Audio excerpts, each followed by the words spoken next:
शहापूर विधानसभा मतदारसंघाचा जर आपण विचार केला तर या विधानसभा मतदारसंघामध्ये पुन्हा एकदा अजित पवार गटानं बाजी मारलेली आहे आणि महाविकास आघाडीचा पराभव झालेला आहे। थोडक्यात काय तर महायुती जिंकलेली आहे आणि महाविकास आघाडीचा पराभव झालेला आहे। या पराभवाची अनेक कारणं आहेत, पण त्यातलं एक महत्त्वाचं कारण म्हणजे कदाचित आपल्या प्रतिक्रिया आम्हाला आवश्यक आहेत। जर महाविकास आघाडीतर्फे शिवसेनेचा उमेदवार रिंगणात उतरला असता तर कदाचित चित्र बदललं असतं, कारण शिवसेनेची या ठिकाणी ताकद होती। मात्र दुर्दैवानं शिवसेनेला ही जागा मिळाली नाही। त्यांनी बंडखोरीचा प्रयत्न केला, मात्र वरिष्ठांचे आदेश आल्यानंतर त्यांना बंडखोरी जी करायची होती ती मागे घ्यावी लागली। त्यांचा रिंगणात असलेला उमेदवार अविनाश शिंगे यांनी आयत्या वेळी बॅलेट पेपरवर नाव आल्यानंतर सुद्धा माघार घेऊन पांडुरंग बरोरा यांना पाठिंबा दिला होता।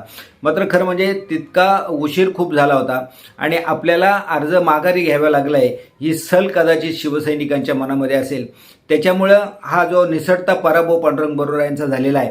जर महाविकास आघाडीतर्फे शिवसेनेचा उमेदवार असता तर काय चित्र झालं असतं या संदर्भामध्ये आपल्या प्रतिक्रिया मला हव्या आहेत। त्यावर एक वेगळा संपादकीय मला करायचा आहे। त्या दृष्टिकोनातून जर असं झालं असतं तर काय झालं असतं या संदर्भातल्या प्रतिक्रिया आपण नोंदवा।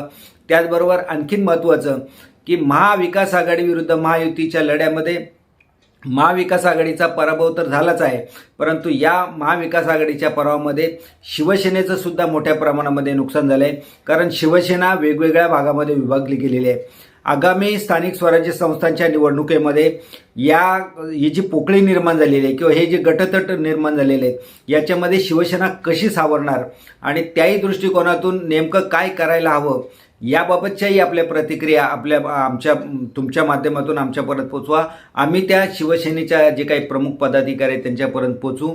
मात्र या सगळ्या संदर्भामध्ये जर विधानसभेमध्ये महाविकास आघाडीच्या मधून शिवसेनेचा उमेदवार असता तर काय झालं असतं आणि शिवसेनेचा उमेदवार नसल्यामुळं जे काही शिवसेनेचं पानिपत झालेलं आहे, शिवसेनेचं नुकसान झालेलं आहे, ते कसे भरून निघणार या संदर्भामध्ये आपल्या प्रतिक्रिया आम्हाला आवश्यक आहेत।